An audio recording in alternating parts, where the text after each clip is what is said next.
Hey guys, welcome back to Boldly Thriving with your host, me, Samara. I'm so excited to see you guys again and be recording this episode. I took a week off. I took a little break. I actually went on vacation for my friend's 30th. It was so amazing. It was so refreshing. And then the week before, I also took a week off too. I was super busy with real estate and just kind of was procrastinating a little bit and being a little lazy, honestly. But you know what? It's okay. I needed that week off to regroup, refocus, and now I'm back and I'm ready to drop some damn gems. I'm really stoked to be filming this episode because it's just all my episodes are personal experiences, things that I've been through or things that I'm currently going through, and it's like my own little personal diary. Sharing these things with you guys is so amazing. I'm so grateful to share my experience because, again, I always say this in any of my episodes, if I can help one person watching this and for them to understand and know that they're not alone, this is normal. These things are normal to go through. Life is already hard enough doing it alone. So when you just have people to share your experiences with and people to vent to or people to listen to and know that you're not doing this alone, actually that's very similar, then that makes me happy. I've done my job, and this is great for me too, to just share and vent it all out to this camera. Honestly, sometimes it's kind of annoying to vent to your friends all the time, even though they're amazing and they listen, but it's nice to just be alone and do it like this. So welcome back to Boldly Thriving with me. Like I said, this episode, we're going to really dive deep into this, and this is something that I feel really strongly about. This episode is going to be called Having High Standards is Not a Red Flag, or it's not a bad thing. Do not feel bad for having high standards. I have been through so many situationships, so many with guys. I think every time I learned something different. It was either a blessing or a lesson. I've had good ones, I've had bad ones, but I think more bad ones because obviously I'm still single now and it didn't make the cut, right? And I actually dated a guy for 3.5 years. That's my ex-boyfriend. I think he was my first and only relationship ever, but my first real one. And I was young and I learned a lot through those things. But I was really young. I'm 28 now, and back then I was 21, so 7 years has passed. But going through recent situationships with people, I think I've learned a lot. And I told myself after my last situationship that I've talked a little bit about in the past episodes, I told myself I am not settling for anything less. I promise you, I'm going to tell you what I want from the beginning. And if it's too much for you, then you need to go find less. Because if I am too much, then you are not the right guy for me. You're not the right person. And this goes for women and men. The girl's not the right girl for you if you're asking and it's too much for them, and the guy's not the right guy if you're asking simple things and it's too much for you. I remember the last situationship I had, I literally would ask for the most basic things. Communication. I would literally ask him, just tell me what you're doing, or just let me know what you're going to do. And for him, that was annoying. I was complaining. Or if I would ask him, I want to do something with you this week, or this weekend, he would be like, okay, yeah, you can come over. And he thought me hanging out with him and his friends was us doing something. I was like, no. Fuck that. I want to go on a date. And it doesn't necessarily have to be a fancy dinner, but I wanted to simply do something with you and I and hang out and get to know each other. And that was too much. He would tell me that I'm kind of complaining because we always hang out at his house. I'm like, if this is me complaining to you, me expressing how I feel about a certain situation and you not taking my feelings into consideration, then you are not the guy for me. The guy for you or the girl for you, when you express and you vent to them that this is how I'm feeling and this is how you have made me feel and this is why I feel so bad about this and this is what I want.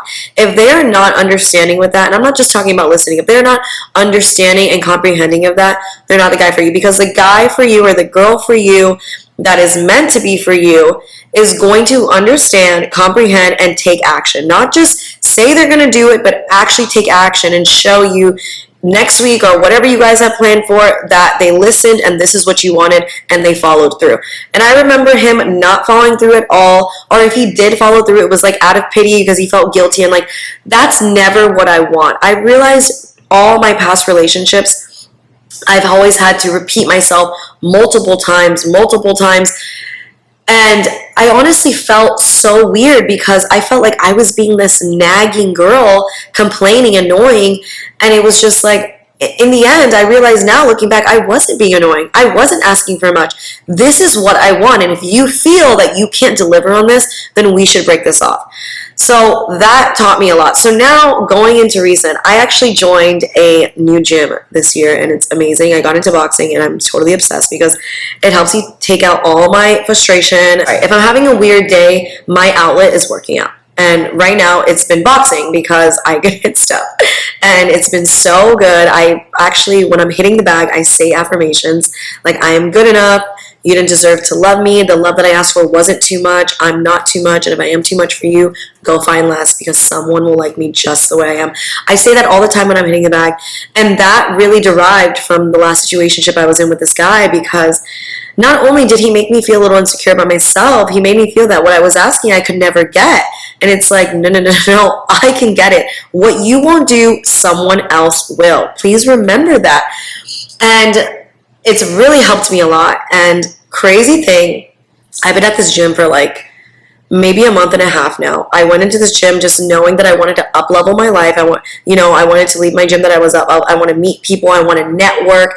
And this was the gym to do it at. Like there's a lot of, influential people at this gym that come to this gym that I see. So I just, wanted to market myself and just be in a different environment. It's good to just start over and be in a different environment.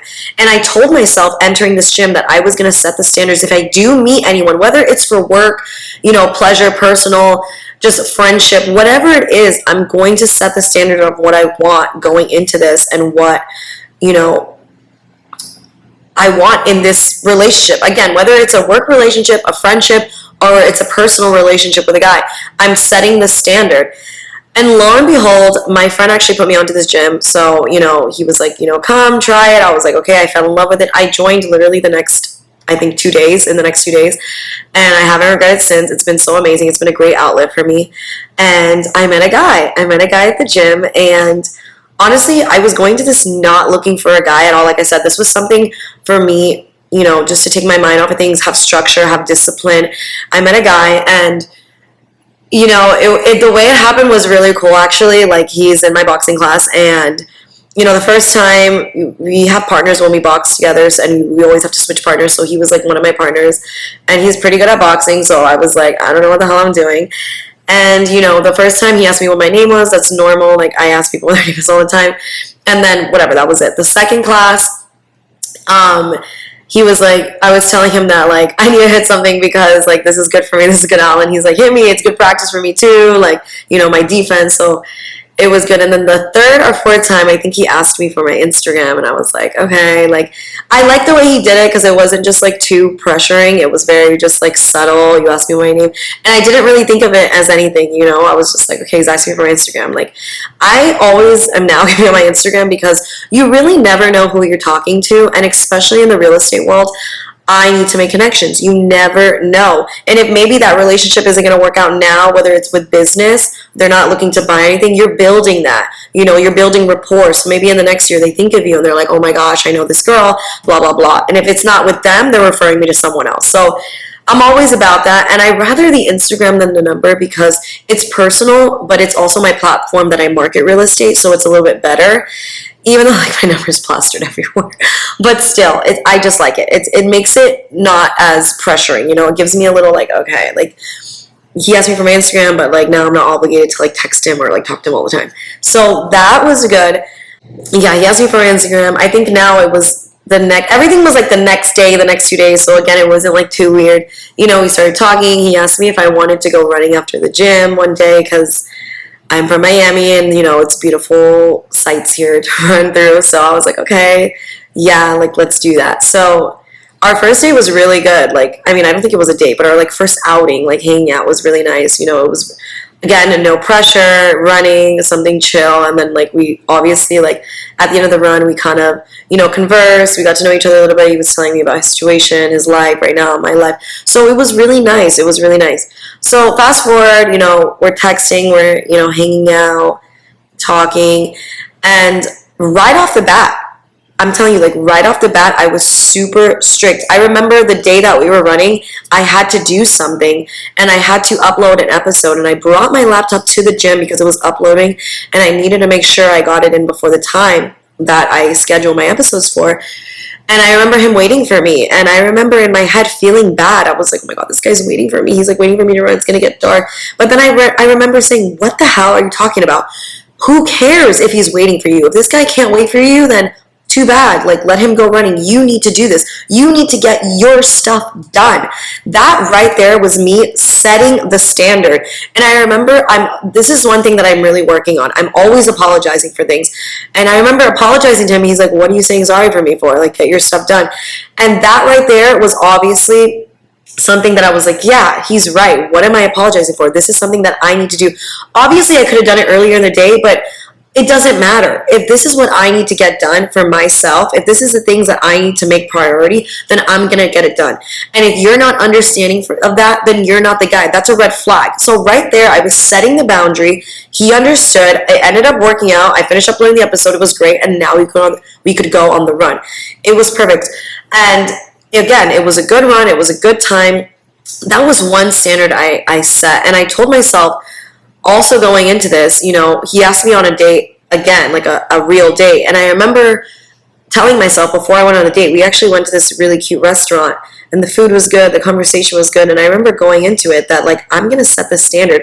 And although I was super nervous and scared on the first date to talk about things, but hey, like I'm 28, I'm dating with intention. I'm not dating to just, you know, have a situationship, have a fuckboy, like play with my feelings, play with my head. Like I'm dating with intention. I'm not saying we're going to get married tomorrow and have a kid, but I want you to know what I want going into this. And if you think that you're not ready or you can't handle this, then let me know so no one is wasting each other's time. And I remember sitting down with him and I was telling him like, you know, look, this is what I want. Like I remember telling him like I was really strict. Also, oh my God, wait, before we went on this first date, I remember going to the gym and he asked me if I was going to be going to the gym at night. And I remember I took an earlier class that day because I think I had something with a friend at night. We had plans. So I remember taking an earlier class in the day and I let him know. And I remember him saying, you know, I had a plan. I was going to take the class. I saw this cafe by the gym. I was like, I'm going to have an avocado toast before the gym because I was doing like a personal training session with a coach. So I was like, okay, I'm going to feel myself. And then I'll have this personal training session. And I remember him texting me saying like, oh, like come meet me for lunch. And I was like, no, I have plans. I'm going to go to this cafe that's out of my way. Even though it really wasn't out of my way, it probably was 10, 15 minutes. I wanted to stay to like stick to my word. That was a big thing coming out of the situationship, like sticking to my word. The last guy I was talking to, I wasn't sticking to my word. It was everything he wanted. I was doing everything he wanted and I was getting nothing in return. Like we always expect something to return, but you also have to give to get. Like I remember, and I was just like, no, I'm sticking my word. This is what I want to do.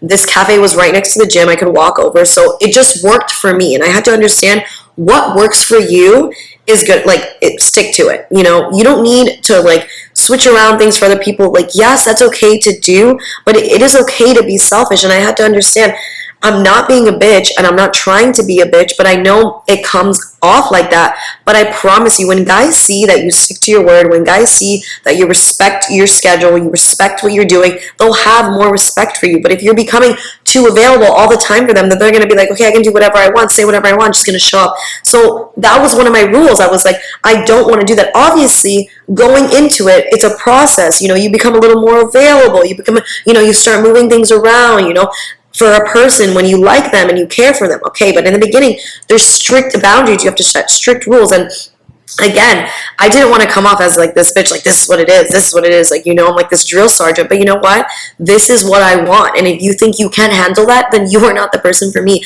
I'm only moving with intention. I'm only dating with intention.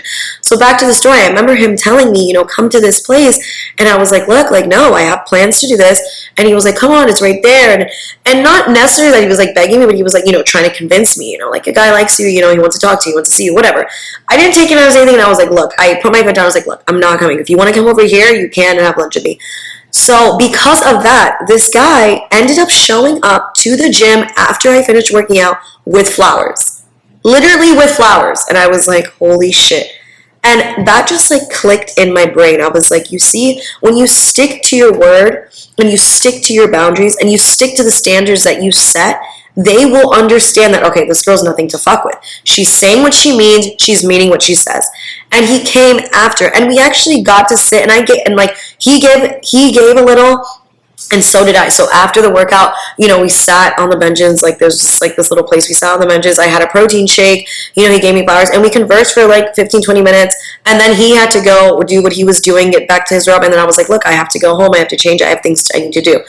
It worked out perfectly. And that to me was like, it made me feel good because I knew I'm not settling. I told him what I wanted, and he understood, he comprehended, and he showed action. He respected me. He valued me. And that's something that I really, as I move, as I go through this year and I just move and I meet people and I date, I want, even whether it's dating or with friendships or in my career life, I want people to know that when you have high standards and when you set the standard from the beginning, people cannot fuck with you. I'm telling you, like, they can't fuck with you. And you need to know, and if they're not respecting your standards, or they're thinking that you're complaining when you're expressing yourself or what you want or how you want it, then that is not the person for you. That person is trying to move in a different direction than you are. And that's just not the person for you. So back to what I was saying, because of that, I realized, I was like, okay, like, I'm going to continue doing what I'm doing, and I'm going to, say more. So then we had our date. It went really well. Our first conversation, like I said, I'm really usually scared to talk about, like, what I want in the future, because I feel like it scares some guys. But I had to realize that if that scares you, if me talking about the future scares you and what I want, then that is telling me that you're not ready for that. And I know that I'm ready for that. And let me tell you, ladies, if someone is telling you from the beginning that, like, they're not ready for that, or they want to go with the flow and see if they want to get ready for that, please detach and remove yourself from that situation, because you're going to be waiting a long time from that. I want a man that knows he wants a family, not just kids, wants a family, wants to be a husband, wants a family unit. Because let me tell you, there's men out there that want to have a family and have kids, but don't want to be the husband and don't want to do the work to be a husband. They don't want that. They just want the family unit. But I don't want that. I want both. I want someone to be a husband, put the work in. I want someone to, want the family as well, and coincide and do both things. That's what I want. So on the first date, we were talking about, like, children, family, exes, like, we didn't get obviously too into the exes, but, I like when people are honest and share with me. Like, I respect it. If that's how you feel, I'm taking notes. So we were talking about all of that, and it didn't scare him. He was like, look, like, this is what it is. He's like, I am not ready for that at this moment in my life. Like, I want, to get to another level for myself, and which I totally respect, because that's what I want as well. But I do eventually want that 100%. And that is telling me right off the bat, okay, this can be a potential suitor. Like, he's telling me what he wants. I'm telling him what he wants. It didn't scare him off, obviously. I mean, we're still, dating till this day. But it's setting your standards. And I remember now I have conversations, like I said, we are still talking to this day. So I am talking to someone. And I remember now looking back, we've had these conversations this past weekend, and it doesn't scare him. Like, I know, like he said, he's not ready for it, but me reiterating, what I want, and me reiterating my standards and what I've looked for, he's understanding, he's comprehending. Another thing I said, going into relationship, like, I want my significant other to communicate with me better. I want them to, take me out, hang out with me. I want us to do activities together, go on adventures together, not just like dinners every weekend. That's something that I really wanted that I never got from my old situationships. Like, I felt like I was always begging for them to hang out with me. Like, I want a man to plan things for me. Also, I want to do that for them as well, but I want a man to step up to the plate, to put in effort. And when I see that effort, then I'm going to match the energy. Like, that's what I want. But if I feel like you're not doing anything and you're not putting in an effort, then why would I need to do that? You know what I mean? You're not the guy for me. And honestly, it's screw matching energies. Like, if I feel that you're not doing the things that you're supposed to, or doing the things that I want, or I've reiterated that I want that make me feel good, then I'm just going to leave you where you're at. I'm not even going to match it, because I think matching energies is not even a thing anymore, honestly. I think it's really petty. I think you're wasting your time. You're draining yourself. You think it's going to get someone to understand, but it's not by the first, third, fourth, or fifth time. If someone is acting like this, they're probably going to be acting like this for the rest of their life, honestly. No one can change unless they want to change themselves. So that's another thing I had to realize, and me and this guy had this conversation, and Again, so far, so good. He's been understanding, he's been comprehending. So, moral of the story on this episode, I just really want to point out that please go into dating and with intention. Like, move with intention. You know, like, if you're a person, you know, you just want to be dating for fun right now, you're not serious, and if that's what you want, then, and if that's for you and makes you feel good, then do that. But if you know you want to be dating with intention, you want to go into this knowing already what you want, setting your standards up front, I'm telling you, 90%, the guy or the girl will respect you more, because they know that you're not going to take shit, you're not going to settle. This is what I said, this is what I want, I'm not going back on it, and this is how I move, and this is what I want my future relationships to be if I am getting into anything. Because again, I am not dating to be with a like fuck boy and just like, you know, be prancing around and not knowing, have no direction. I'm dating a man that knows what he wants as well, you know, and it's vice versa. Like, he's telling me these things and I'm taking notes as well. It's not just me. And I know if I'm like not okay with that, I know I can't do that, then I'm simply saying like, hey, like, you know, I don't know if like I could do that. Like, it's really just communicating. And that was another big thing. Like, I wanted a guy to communicate. And I remember telling him at a dinner, like, I want a person that communicates with me. You don't have to be telling me every second what the fuck you're doing every second of the day, but I want someone to come to me. If we have an issue, please sit me down. Don't let it like boil over and then like snap on me. That's not what I want.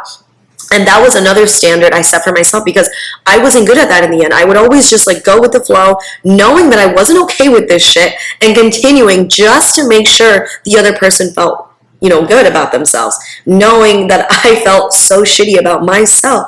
That was my last situationship. That's what happened. And I told myself, no, I'm not doing that. And the guy that I'm dating now, talking to, he always tells me, you're so strict, you're so strict. And I'm like, you know what? Good. I'm glad I'm so strict. He doesn't think I'm a bitch, but he thinks, you know, this is a girl that means what she says. This is a girl that knows what she wants. And honestly, I think he likes me even more because of that. There's obviously some things that I still need to work on, but me setting my standards isn't a red flag. It isn't being a bitch. It's not too high. He doesn't find that it's too much. And I always tell him, if he feels that what I'm asking for is too much, please let me know, you know. But in the end, I know what I want, and I know that I can get it. And, you know, there's no hard feelings, but I know that if this person can't give it to me, I will be able to detach. I will be able to move on and find someone that can give it to me. And again, there's no hard feelings, but that's just not my guy then. And that's okay. I'm dating to find my person. I'm dating to find, you know, I mean, not necessarily the guy of my dreams, but the guy that literally checks everything out the list. And if he doesn't check some things, that's okay, but I'm willing to work. Like, I've always thought like a big thing about manifestation, and I've talked to my therapist about this. Whoever you want, like, write it down. Like, write exactly what you want down in a man. I remember talking to my therapist about this because she was super spiritual and she believes in God, and I'm the same way. Like, we had, you know, similar beliefs. She was like, write it down. Like, literally write it down word for word, and don't be weird about that. Like, literally write it down. And pray for it, because it's exactly what's going to come. And I remember doing that. And honestly, I remember praying about meeting a guy, and I didn't want it to be like at a party. I didn't want it to be like, I also didn't want like to be dating like a realtor as well. So meeting this guy at the gym, I think it was great, because it was something, it gave me a sign, because I went to this gym, I changed gyms to like up level and be in this new environment. So it was nice that I met this guy, and we kind of have, you know, a lot of similarities. We're still getting to know each other, but from what I've seen, it's been good so far. And I'm going to keep sticking to my morals, my beliefs, my standards, because it's not too high. And for what he's shown me, it's not too high for him. So for you guys watching, please understand, you are not too much. You are not asking for too much. You are just asking the wrong person. The right person will be like, okay, I can do that. The right person wants to make you happy. You're dating someone to add to your life, to not deplete from your life. You're dating someone that can add value, someone that you can continue doing your life with and adds to it. That's why you're dating someone. That's why you pick a person or you pick your partner to do this life with. And that's the whole point. So please, if you think that if you're in a situationship right now, or if you're in a relationship right now and you think you're asking for the bare minimum, if you're asking for things and this person is just saying that you're complaining and you're nagging, that is not the person for you. Because if they really cared about you and they really loved you, whatever stage of a relationship you're in, they would respect you and they would do it for you. Obviously, I'm not saying like you're asking this guy for like a freaking $1 million, like a G-Wagon tomorrow, but I'm talking about basic things, communication, parenting styles, like conversations, lifestyle, like everything, topics of like, talking about the future. If they're complaining that that's too much or nagging that like, I don't want to do that, that's not what I do, then that's not the person for you, because there is a person, the right person that cares for you will do it. So please don't sell yourself short. Do not settle for anything less. You deserve what you give. And if you know you're that person that can give that what you're asking for, which is usually 9 times out of 10 is that's the case, then continue setting those boundaries, having those high standards. Do not lower for anyone, and don't ever let anyone tell you like, oh, that's ridiculous. That's like, not realistic. It is realistic. It is. I've talked to many people in great relationships and they didn't settle. They kept their standards. They kept them high, and they got exactly what they wanted. And they didn't listen to the people projecting on them saying, oh, that's too high. That's not realistic. No, it is realistic. There is someone out there that wants exactly what you want. Exactly. So please, people, do not settle. Keep your standards high. You deserve what you want. You deserve to be happy. You deserve to have someone to add to your life, to value you, to respect you, to love you. It's not being bitchy. It's not being selfish. And if you know what, if it's okay to be selfish, you can be selfless and selfish at the same time. You are your main priority. You need to make sure you're good mentally, emotionally, physically. You need to make sure you're good. And you are your first priority. So if you're not feeling, good in a situationship, in a relationship, a friendship, a career, put your foot down. Talk about it. Communicate. And if the things don't go your way, then detach, move on, because there's something and there's more opportunities better out there for you. The universe has better things for you. God has better things for you if you just ask for what you want. There's no thing that's crazy, too big to ask for. I promise you, dream big and don't let anybody project their insecurities on you because you can get what you want. I promise. And that concludes today's episode. I hope everybody enjoyed it. Please continue to comment, subscribe, like, follow Boldly Thriving on Instagram, follow Boldly Thriving on TikTok, and follow Boldly Thriving on YouTube. I love to hear your guys' comments. It makes me really happy that I can relate to people and that they can understand where I'm coming from. Thank you guys so much. I will see you next Tuesday. Bye.